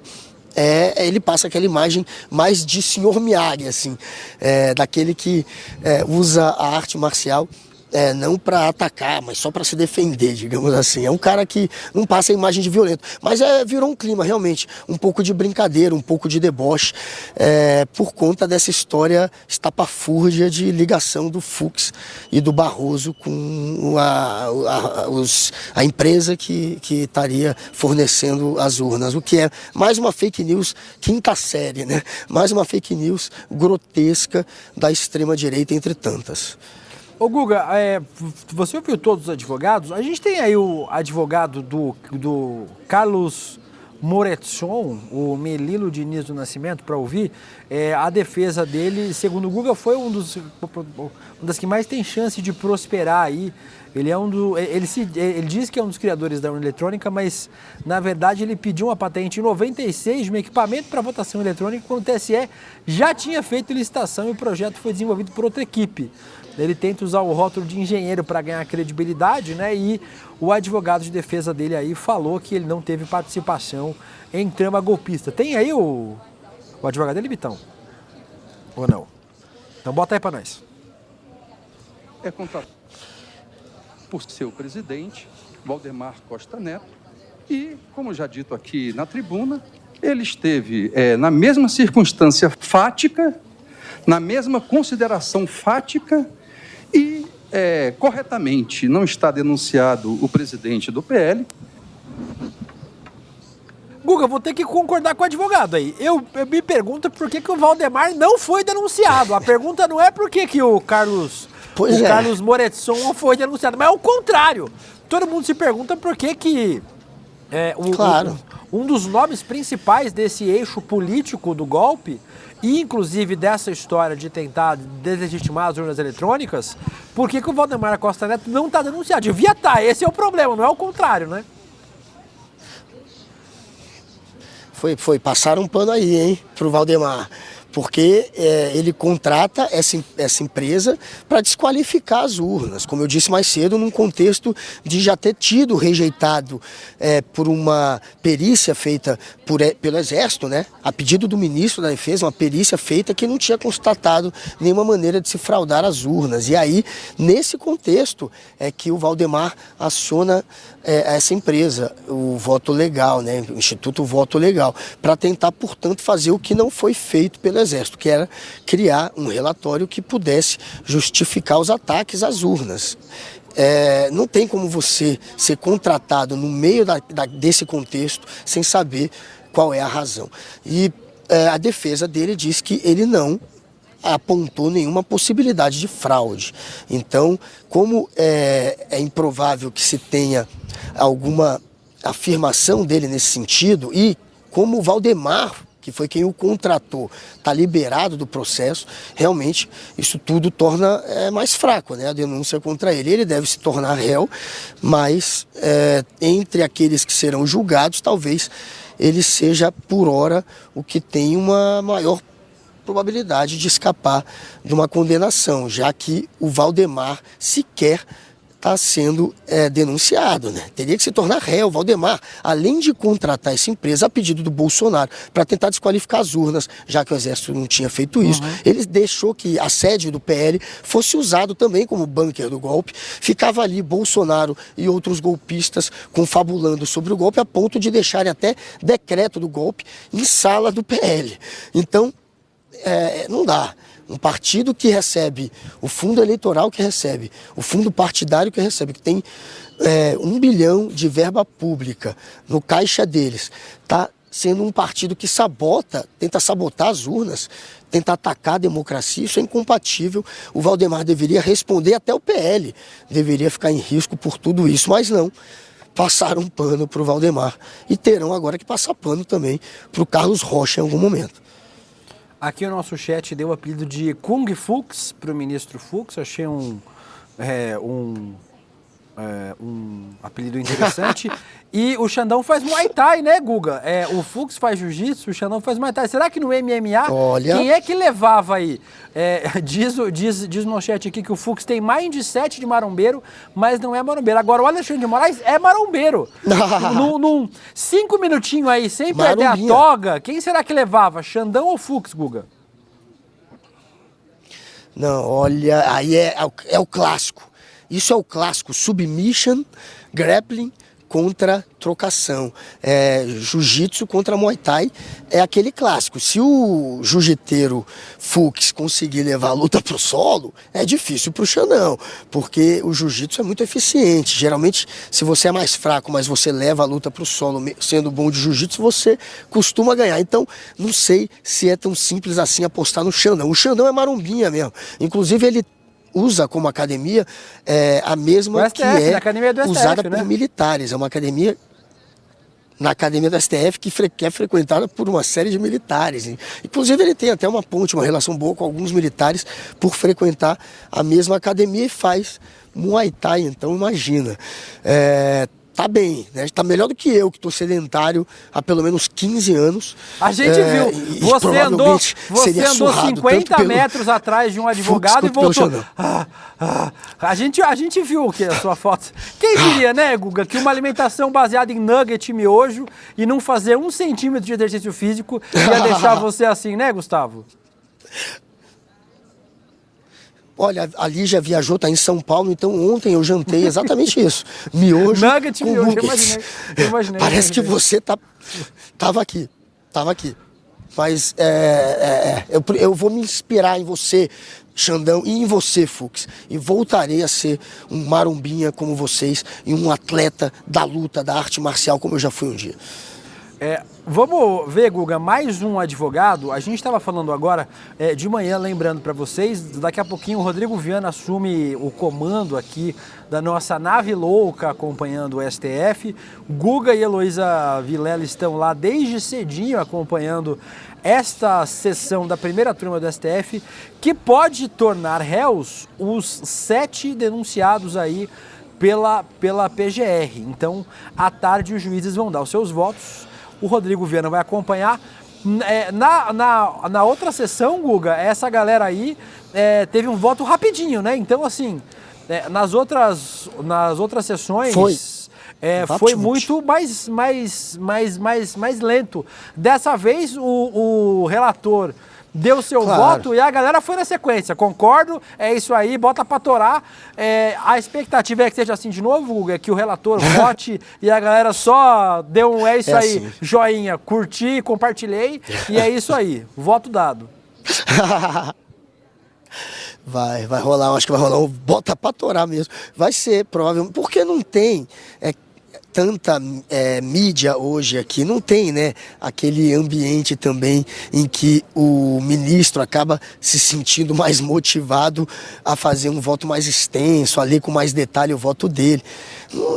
Tem, como eu falei, eu tô olhando agora pro púlpito aqui, onde a gente coloca os microfones de televisão. Hoje continuam 5 só.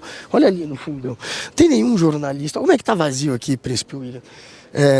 Comparado, né, aos outros julgamentos do Núcleo 1 e do Núcleo 2. O Núcleo 1, isso aqui estava apinhado de jornalista e, inclusive, vieram parlamentares, tentar de alguma maneira fazer vídeo e lacrar aqui. A gente lembra que a gente conversou com vários.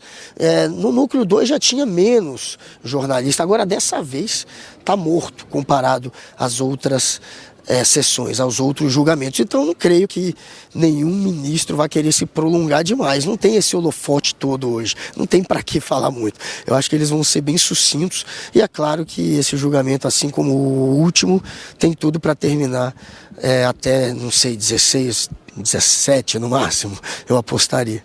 16. Ô Guga, a gente fala pouco sobre o Ailton Barros. O Ailton foi uma figura fundamental nessa tentativa de golpe de Estado. Ele se promovia como 01 do Bolsonaro nas eleições de 2022, quando foi candidato a deputado estadual pelo PR. E se você duvida que o Ailton tem essa importância na vida do Bolsonaro, vamos ouvir o próprio Bolsonaro falando sobre o Ailton, que pode virar réu hoje. Põe aí o Ailton Barros falando sobre... o Jair Bolsonaro falando sobre o Ailton Barros, por favor. Põe aí. Jair Bolsonaro. No seu tempo, Vitão. Quando você achar, tá terminando o rolê, mas... Quando você achar... Falei, será que eu que perdi o áudio? Que falando. É o Vitão. É o primeiro Vitão vídeo zoando. do roteiro. Tá tranquilo. É o VT Bolso para Ailton IN 024 Alt 040. Acharam? Tem um ok aqui. Pera aí que tá... Vai, tá Vitão, perdido. agora tu vai achar. Tem um ok aqui. E tá bem bom. Galera, não sei, já que vocês estão procurando aí, só para não enrolar, já que vocês não estão achando, já que vocês não estão achando, vocês relembraram ao público que o Ailton de Barros, ele também, em um dos áudios que foi descoberto ali, quando fizeram busca e apreensão nos aparelhos eletrônicos, acharam vários áudios, entre eles um em que ele conversa com o Mauro Cid e diz... Aí não sei nem se é áudio ou se era texto, em que ele dizia que sabia quem era o mandante da morte da Marielle. Ele mesmo. Ele tinha sido acionado, né, para tentar... ele mesmo. Ele tinha sido acionado para tentar falsificar o cartão de vacina do Cid, da família Bolsonaro, e aí ele apelou para o Marcelo Siciliano, aquele ex-vereador do Rio de Janeiro, que chegou a ser suspeito de tramar o assassinato da Marielle.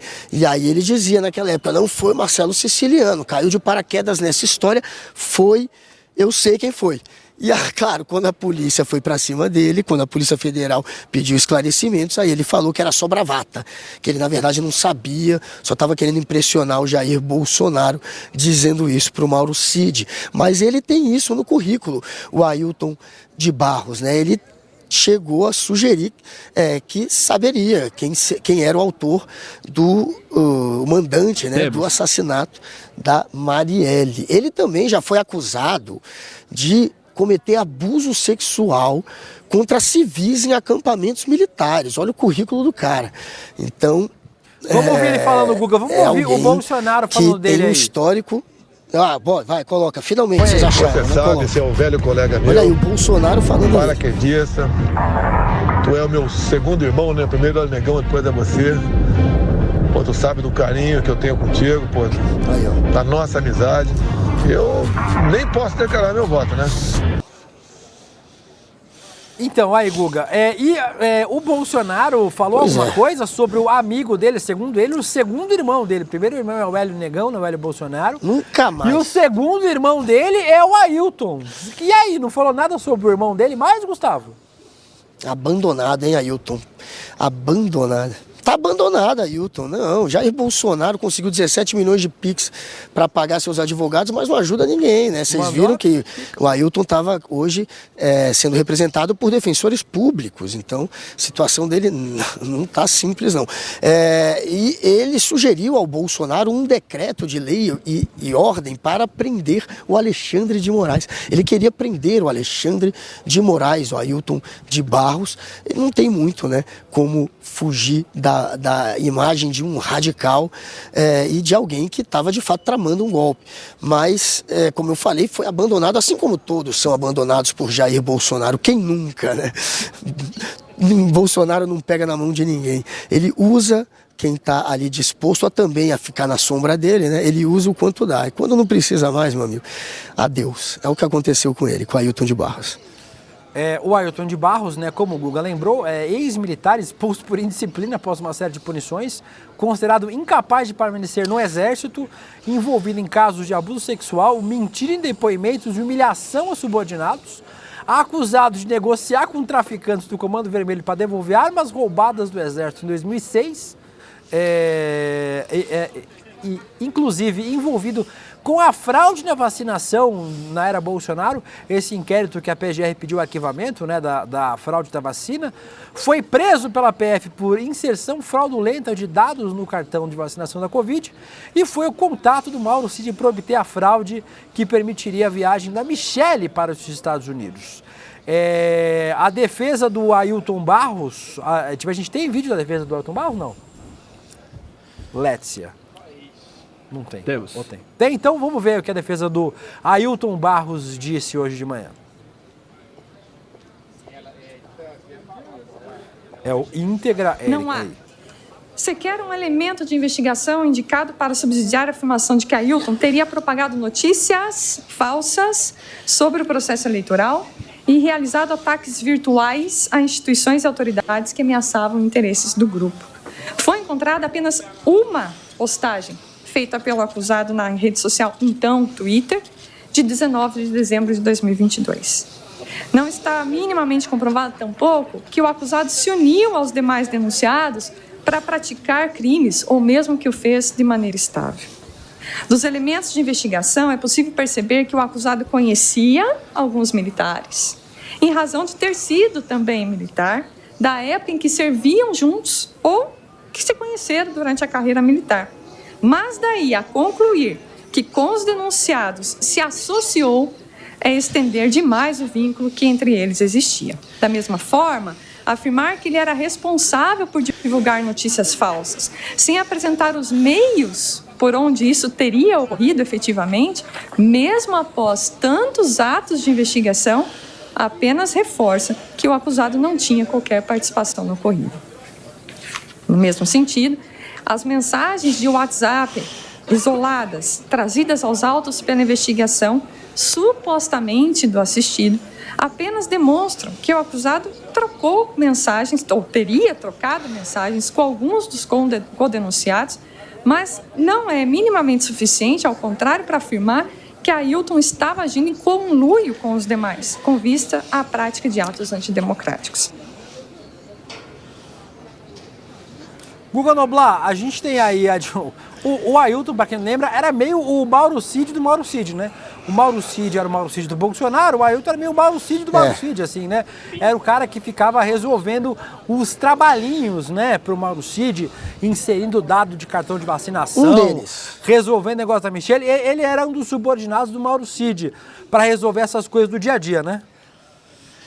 Tinha o Marcelo Câmara e tinha o Ailton de Barros, que ele foi jogado nessa história do cartão de vacina. Ali o Mauro Cid não sabia para quem recorrer, foi atrás do Ailton de Barros. Eles se conheciam de fato, apesar dele ter sido expulso do Exército. Ele tinha, claro, contato ainda com muitos militares que trabalharam com ele no passado. Um deles era o Mauro Cid. E aí o Mauro Cid foi atrás dele, portanto, sabendo que ele tinha contatos no Rio de Janeiro, para tentar falsificar o cartão de vacina. É assim que ele entra na história.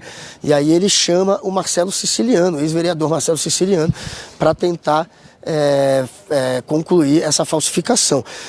Então, assim, né, graças também a essa história do cartão de vacina que boa parte do golpe veio à tona, né? Essas mensagens trocadas que demonstram que tinha um núcleo disposto a criar fake news, a, de alguma maneira, mandar essas fake news para que o gabinete do ódio atuasse contra os adversários políticos do Jair Bolsonaro. Isso tudo foi desbaratinado graças a essa questão da falsificação do cartão de vacina, né? Se não tivessem apreendido aparelhos eletrônicos, celulares, por conta da falsificação do cartão de vacina, eu acho que o Ailton de Barros nem estaria aqui hoje. Mas ele entrou assim nessa história. Ele não, ao contrário do Marcelo Câmara, que está em tudo, né? Ele não está em todos os esquemas do Jair Bolsonaro, mas nesse do cartão de vacina e do golpe, ele está. Agora o das joias, por exemplo, ele não estava. Não me lembro dele estar, por exemplo, no das joias. E outros rolos de Jair Bolsonaro também que a gente conhece. Mas, enfim, o cartão de vacina acabou complicando a vida de muita gente. Lembrando, daqui a pouquinho, às 2h30 da tarde, o julgamento será retomado, né? A sessão vai ser retomada. E aí o STF, a primeira turma do STF, vai decidir se os 7 denunciados aí desse núcleo 4 viram réus no STF. Na primeira turma vão responder pelos crimes pelos quais foram denunciados. Guga, eu vou chamar agora, Pois é. A defesa, o advogado Zoser é o nome de advogado, Zoser Plata Bondim Hardman de Araújo, nome de advogado. A defesa do major da reserva, Ângelo Martim Denicoli. Nome de gente importante. O Denicoli, que foi diretor do Departamento de Monitoramento do SUS, quando o Pazuello era o ministro da Saúde, ele também promoveu ataques e informações falsas contra a Covid e as medidas sanitárias. Vamos ouvir, Guga, o que disse aí o Zoser Ângelo, advogado do Denicoli. Diversas apreensões foram feitas, busca e apreensão. Também com testa de bordo infinito. De dados, quebra de nuvem. Cadê a vinculação ou a troca de informações ou a contribuição de Ângelo para essa parte da denúncia no que diz respeito a ele estar colaborando com a produção de algum documento? Isso não tem. Teve o nome dele citado no contexto por outro denunciado. Isso não se confirma. E a confirmar, a denúncia não diz qual é a conduta que ele praticou. Ô Guga, uma coisa que eu notei em muitas defesas hoje, de manhã, é que os advogados se preocuparam em dizer, não, eles trocaram mensagem, não, eles falaram sobre o assunto, não, realmente, ele compartilhou mentira, mas isso não tem nada a ver com golpe de Estado. E o que a gente vê desde o começo é que toda essa trama tem a ver com golpe de Estado. A venda das joias sauditas era para sustentar o Bolsonaro no exterior.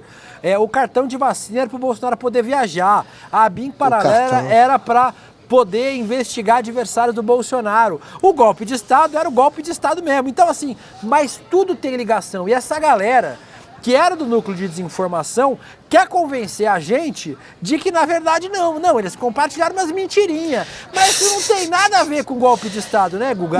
Parece que as defesas foram por esse caminho também, não foram?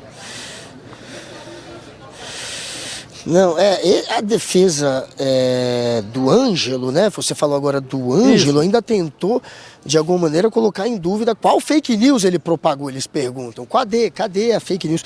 Esse Ângelo, que foi diretor do Ministério da Saúde, ele propagava tanta fake news que em 2021, a primeira vez que ele apareceu nas notícias de jornal como um mentiroso foi ainda em 2021, porque ele estava espalhando ali uma charge que ele dizia ser uma charge que teria sido publicada, segundo ele, num jornal chileno chamado Mercúrio, que é um jornal muito tradicional lá do Chile, e era mentira, era uma charge do Jair Bolsonaro.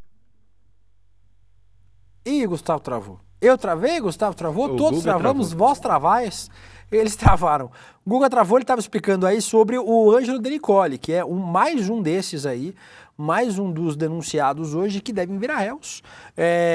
E ele promovia ataques na época da pandemia de Covid-19. O Guga vai reconectar com a gente e a gente vai ouvir o raciocínio do Guga daqui a pouquinho. Eu vou chamar mais um desses advogados que hoje de manhã fizeram a sustentação oral, depois do advogado do Zoser, o advogado do Ângelo Denicoli. A gente já mostrou, né, o do Carlos Diniz, que é o do voto seguro. Teve também o do Jean Carlos Rodrigues, a advogada Juliana Rodrigues Malafaia, que o Guga ouviu. O Jean Carlos, militar do Exército, alvo de mandado de busca e apreensão pela PF no ano passado, também fazia parte da ABIN Paralela. Ele era um dos membros da ABIN Paralela, tem gente, inclusive, que diz que é o nome errado, né? Não é a ABIN Paralela, é a ABIN do Bolsonaro.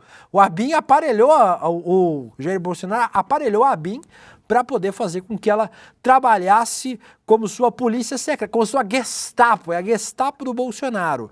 Vamos ouvir aí o que falou a advogada Juliana Malafaia, que foi ouvida pelo Guga agora há pouco, também saindo lá do STF. Diferentemente do que alega o Ministério Público, Giancarlo não era subordinado, nem direto e nem de fato de Ramagem. Giancarlo não atendia às demandas de Ramagem, Giancarlo não tinha contato, nem dentro nem fora da agência, com Alexandre Ramagem. Giancarlo, infelizmente, a defesa não consegue produzir a prova negativa de que Giancarlo e Ramagem não tinham qualquer relação, mas a acusação poderia produzir, ou tentar produzir, e notadamente não fez. Então, além disso, a denúncia afirma que a suposta organização criminosa ela teria sido criada em 29 de junho de 21 e operado até o fatídico 8 de janeiro. A acusação delimita... Eu não estou mais ouvindo. Vocês estão ouvindo mais? Não, peraí que perdemos o áudio. Aproveitar para alguns comentários de vocês aqui. O Marcos Antônio Stuck diz: sem prisão militar, papuda neles. A Georgia Constanza: quem fez sustentação oral? Que isso, Georgia? 1h30 da tarde. A Floristela Nascimento diz: ainda estou aqui. Nós também estamos aqui até agora. Daqui a pouquinho, lembrando, o Rodrigo Viana vai assumir o manche desta nave louca e vai até o final do julgamento nesta terça-feira. Aqui tem muita gente falando sobre as sustentações orais aí dos advogados até agora. A Benedita Lima lembra muito bem aqui que o Ailton Barros, esse sujeito, ele foi um dos que tem, que é casado com viúva de marido vivo, né? O Ailton Barros foi expulso do exército, mas virou aquela história que a gente chama da viúva de marido vivo. Então, a mulher do Ailton recebe uma pensão gorda, mas porque o Ailton foi expulso do exército. Uma das excrescências que ainda existe nas nossas Forças Armadas, o Ailton Barros continua recebendo pensão das Forças Armadas. Agradecer a todos vocês que estão aqui até agora com a gente. A gente começou a transmissão muito cedo com o Panúzio, desde as 7 horas da manhã no nosso Desperta. Tivemos o N1, eu Vivi, César Calejão, Nando Demore e a Heloísa Vilela, que volta para o N2 com o Rodrigo Viana e grande elenco do ICL. E a gente vai continuar acompanhando, a partir das 2h30 da tarde, o voto dos ministros. Agradecendo vocês aqui, que estão até agora aqui com a gente. Nós vamos continuar ouvindo nesse intervalo da sessão do STF. Vamos ouvir o que disse a advogada... Voltou, Gustavo? Estamos te ouvindo de novo, meu bem. Você tinha travado. Você estava falando sobre o... Que delícia.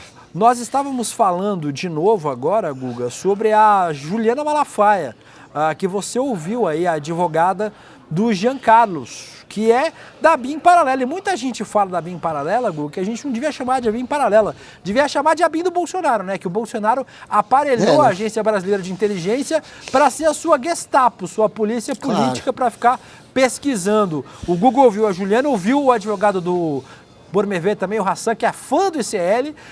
Os clientes deles estão bem complicados nessa história, né? Porque eles, amando do Ramagem, segundo as investigações da PGR e segundo o que entendeu o STF até agora, usaram a ABIN como uma polícia secreta do Bolsonaro para investigar adversários políticos. Foi, né? Tentaram trazer algum tipo de denúncia contra os auditores fiscais que estavam, de alguma maneira, denunciando a questão da rachadinha do Flávio Bolsonaro, investigando, apurando, já que era muito suspeito aquele dinheiro que entrava na conta do Flávio Bolsonaro de maneira fracionada, e aí se descobriu depois que ele vinha, que esse pagamento era feito pelo Queiroz, mas aquela história toda, obviamente, estava trazendo muito prejuízo político para a família Bolsonaro, e foi a partir dali que Jair Bolsonaro percebeu que teria que aparelhar a ABIN. A ABIN aparelhada, ela não serviu apenas para tentar, de alguma maneira, interromper o processo contra o Flávio Bolsonaro, criar algum tipo de obstáculo a essa investigação, como conseguiu criar, mas não serviu só para isso, serviu também para tentar, de alguma maneira, arquitetar o golpe de Estado. E aí cabia a essa BIM paralela a função de criar fake news, de operacionalizar, né, de criar uma estratégia para se divulgar e se alimentar os influenciadores da extrema-direita com fake news, o chamado gabinete do ódio. Eles alimentavam o gabinete do ódio com as fake news que interessavam ao Bolsonaro e que tinham, claro, o objetivo de criar um ambiente em que as urnas fossem desacreditadas para poder justificar um golpe, uma virada de mesa, como Jair Bolsonaro tentou justificar. Então, não é a BIM paralela, é a BIM do Jair Bolsonaro. Cabe mais, de fato, essa denominação. É a BIM do Bolsonaro, do Ramagem, um homem de confiança de Jair Bolsonaro, do Marcelo Bormevert, né? Enfim, sempre erro o nome dele, que também era um homem de confiança de Jair Bolsonaro, assim como o Giancarlo, que também era um homem de confiança de Jair Bolsonaro. Eles estavam ali no centro de investigação da BIM, na verdade, usando aquela estrutura para criar fake news, para espalhar mentira, para, portanto, criar esse ambiente do golpe. E como estava dizendo o príncipe William, está tudo ligado. Cartão de vacina fazia parte do plano de fuga, tinha um plano de fuga, né, que inclusive foi usado contra um dos acusados de hoje, o Reginaldo Vieira de Abreu, que é um coronel da reserva que era o chefe de gabinete do general Mário Fernandes, um dos mais radicalizados nessa história, um dos que mais vocalizava o desejo do golpe. O Reginaldo, que era, portanto, o chefe de gabinete dele, uma das provas que coloca ele no golpe é exatamente um documento que ele imprimiu 6 vezes, que se chama Gabinete da Crise, ou Gabi Crise, que era exatamente o plano de fuga do Jair Bolsonaro caso desse errado o golpe. E aí você, para fugir, precisaria do cartão de vacina, precisaria do dinheiro das joias para poder se sustentar lá fora. Então, uma coisa está ligada à outra de fato, e foi graças ao cartão de vacina que tudo foi desbaratinado. Avisando vocês, daqui a pouquinho a gente tem o Rodrigo Viana ao vivo para também comentar o julgamento até agora. E às 2h30 da tarde a gente tem um retorno do julgamento, aí sim com os votos. Guga, você quer falar alguma coisa? Puxou o celularzinho aí, quer falar? Príncipe, você estava falando também... Você estava falando do Ângelo Martins, não é isso? Do Major Ângelo Martins, na hora que travou. Eu acho que você estava mostrando a defesa do Ângelo Martins, que é mais um. Ele disse que cadê minha fake news? O que foi que eu propaguei?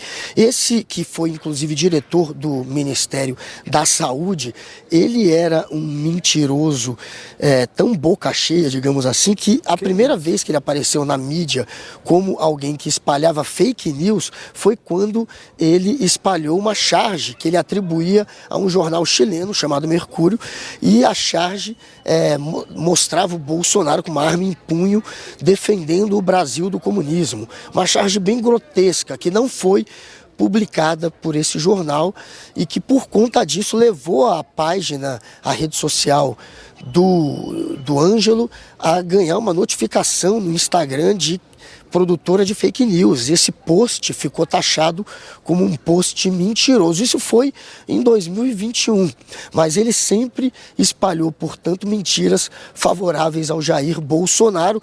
Durante a Covid também espalhou e também fez parte dessa turma que tentou desacreditar as urnas.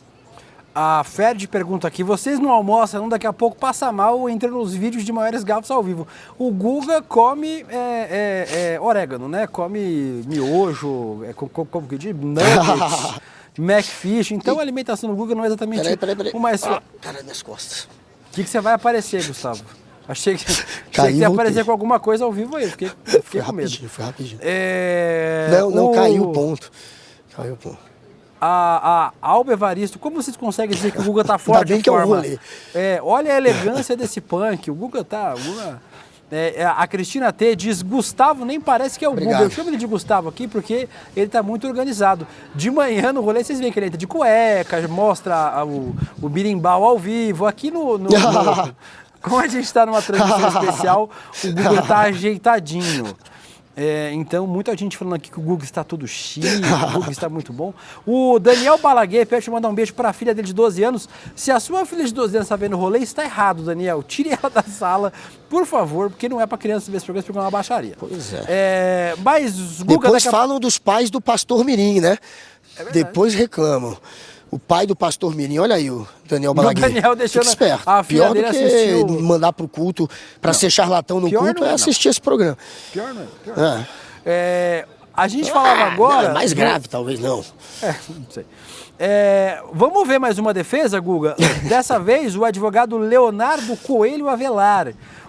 A defesa do Guilherme Marques de Almeida, ele defendeu o seu cliente dizendo que ele usou apenas o próprio celular e que não tinha um número significativo de pessoas nele. Vamos ver a defesa aí do Guilherme Marques de Almeida, Guga.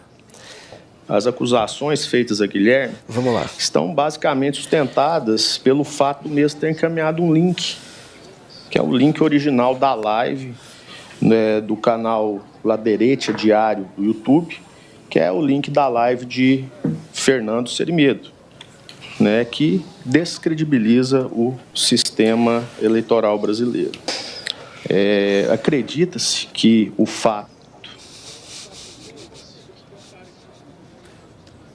Por que está sem áudio? Por que os áudios estão tudo cagados aqui? Vocês querem me destruir nesse programa? Os áudios para de funcionar. A minha equipe aqui, acho que rolê sem é festa, né? Mas tem um monte de gente assistindo que não é do rolê hoje. Ô Guga, só para lembrar as pessoas, o Guilherme Marques de Almeida, tenente-coronel do Exército, ele é Marques de Almeida. Isso, ele é ex-comandante do 1º Batalhão de Operações Psicológicas, conhecido como Kids Pretos. Ele foi indiciado por participação nesse núcleo aí, que está sendo julgado hoje, no núcleo de desinformação.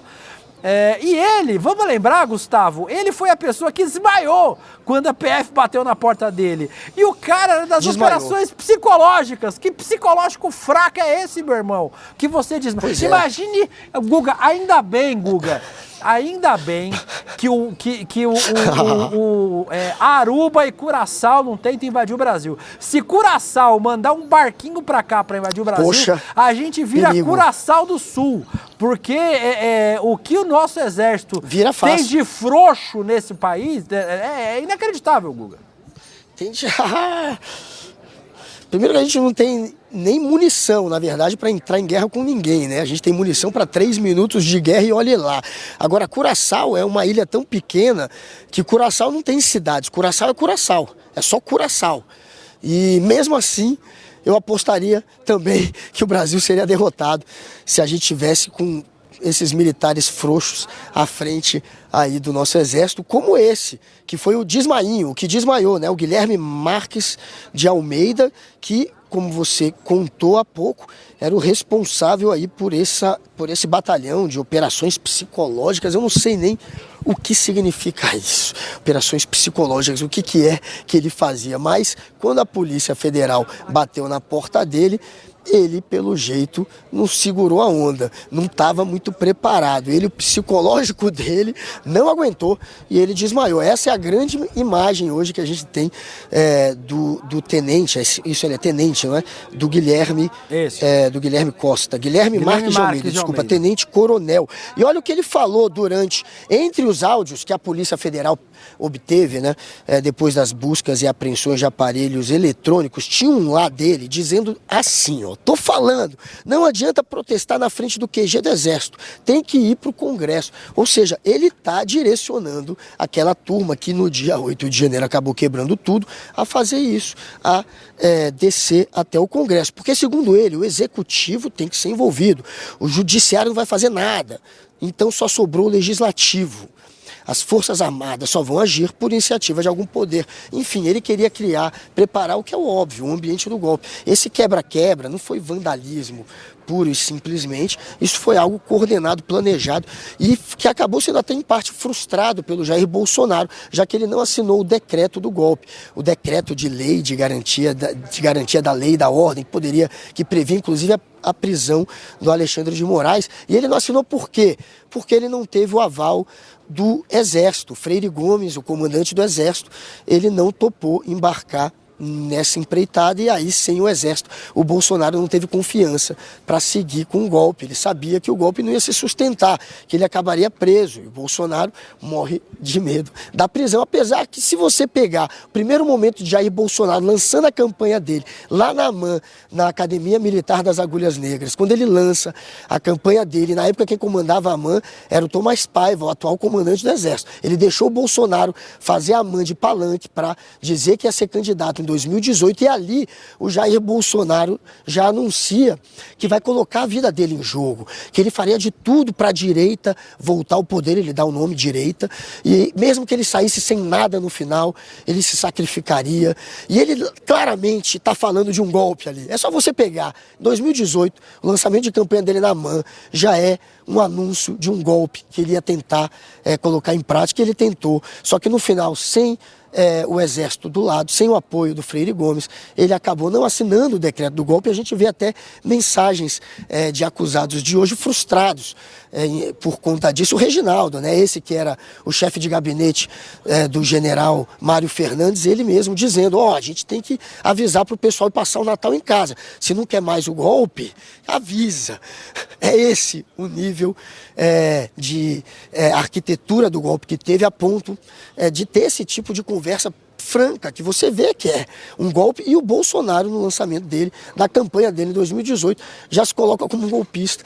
Então, a gente viu apenas ele cumprir a única promessa que Jair Bolsonaro cumpriu como político, foi tentar dar um golpe. De fato, ele tentou, ainda bem que não conseguiu, e essa turma agora vai pagar o pato junto com ele. Gustavo Noblar, Gustavo Samis Catrucci Noblar, daqui a pouco você volta para conversar com o Rodrigo Viana. Um beijo para você, a gente se vê amanhã no Rolê CL, daqui a pouquinho você volta na nossa programação. Guga, obrigada pela participação até agora. Até mais, meu príncipe. Dito isso, terminamos aqui o Rolê CL estendido hoje, nesta terça-feira. O julgamento será retomado às 2h30 da tarde, mas agora vocês ficam com as análises e as entrevistas de uma das mentes mais brilhantes do ICL, Rodrigo Viana. A gente se vê amanhã no N1 no Rolê CL. Beijo para vocês, bom continuação de programação. Por que as elites odeiam tanto o povo brasileiro? Segundo essas elites, as cidades de fora são sempre as melhores, as pessoas lá são mais educadas, honestas, bonitas. Cidade boa é Miami, comida e cultura de valor só na Europa. É sobre esse tema e a explicação disso que farei a próxima aula magna da pós-graduação do ICL, Repensando o Brasil, Sociedade, Política e História. A aula Por que as elites odeiam o povo brasileiro será no dia 15 de maio, na quinta-feira, às 20 horas. É uma aula de graça e aberta ao público. Uma oportunidade única para você conhecer essa pós que é revolucionária. Participe desse momento especial com o ICL e a FESP São Paulo.